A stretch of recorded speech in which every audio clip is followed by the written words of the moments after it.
OK, servus, takže včera ma napadlo, že koľko som schopný spraviť klikov za 24 hodín. V tomto videu sa to dozvieš, takže kúkaj ďalej. Ako vravím, žiadna nejaká príprava, plány alebo jedlo som absolútne neriešil. Včera som si proste povedal, že idem to urobiť a som tu. No a týmto štýlom som vlastne počítal kliky, keďže pero a papier som momentálne nemal, takže bohužiaľ. Hneď od začiatku sa sústredím na výkon, proste iba makám, s tým, že viac menej stovka, absolútne žiadny problém tam nebol. No a s touto mašinou dneska pracujem, takže uvidím, že dokiaľ vydrží. OK, tak idem ako píla, nič sa nemení, tempo stále rovnaké, takže úplná pohodička s tým, že už som za 500, takže bang, je to tam. No a pokračujem ďalej. Bohužiaľ to sa nedá takto stále a už to muselo prísť, takže pri 880.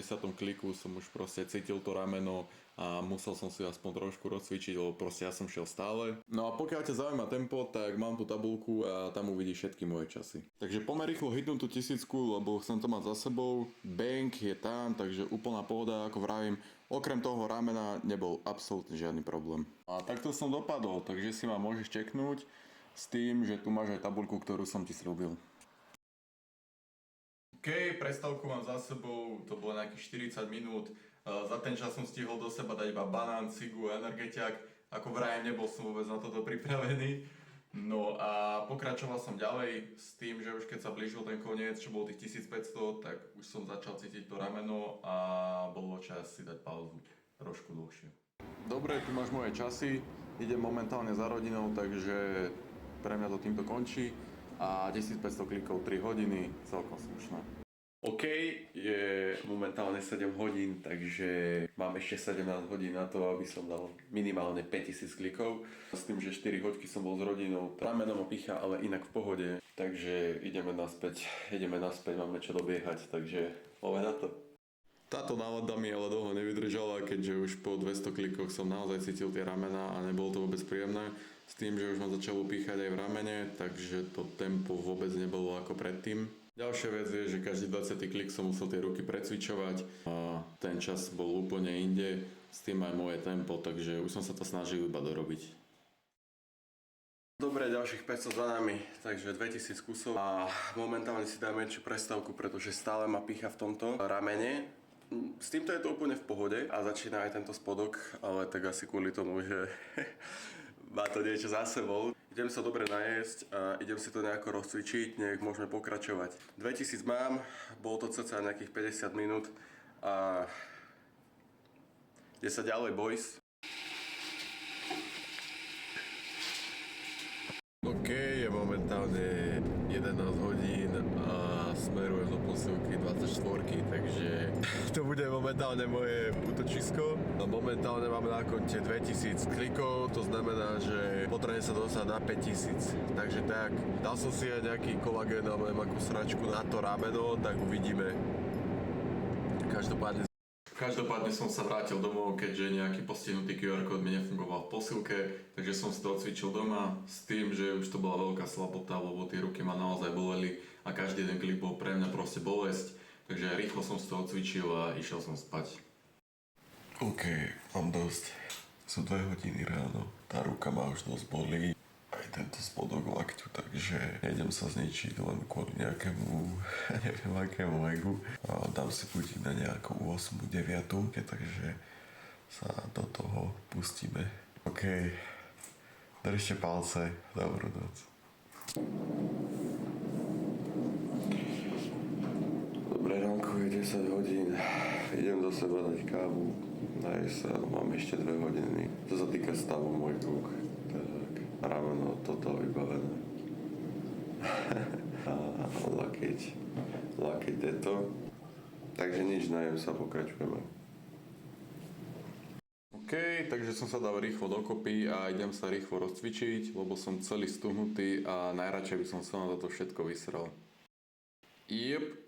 Každopádne toto sa v žiadnom prípade nestalo a pokračoval som ďalej, aj keď tie kliky boli, aj keby som klikoval na klincoch, ale vraj pokračoval som ďalej s tým, že časy ti bohužiaľ neukážem, pretože môj telefón bol úplne plný, lebo som každý jeden klik, ktorý som robil, som si natočil, takže prepač.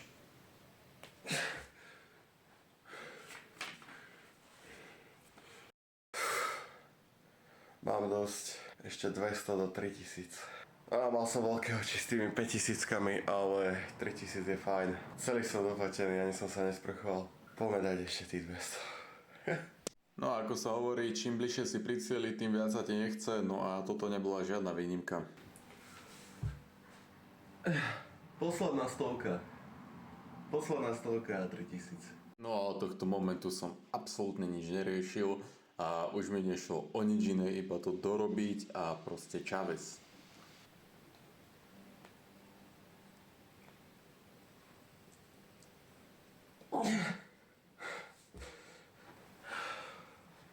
Ak aby sme túto záležitosť uzavreli, už pomaly neviem ani rozprávať. Ukončíme to diamantovým. Týmto pádom moja challenge končí.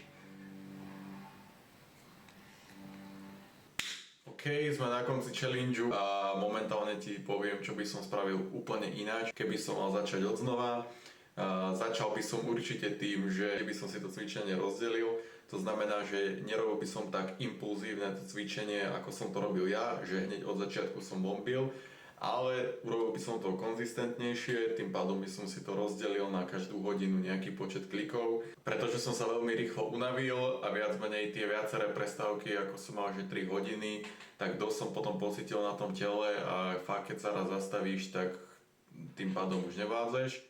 Ďalšia vec je, čo by som zmenil, je strava, čo znamená, že pre mňa to bolo po 1500 klikoch dať jeden banán, jeden energetiak a jedna ciga, takže určite si dať pozor na tú stravu a brať tie sacharidy, bielkoviny. Tým, že veľmi dôležité sú hlavne cukry, aby si mal tú energiu, lebo dospaluješ, potrebuješ to niečím živiť, potom už ideš na výparoch, ak sa hovorí. Ďalšia vec je oddych. Medzi sériami proste to mať rozdelené, že koľko budem stať, koľko nebudem robiť, čo idem robiť, aby som viac menej z tých 24 hodín vyždímal z toho čo najväčšie množstvo klikov, s tým, že pôjdeš konzistentne, ako som spomínal predtým.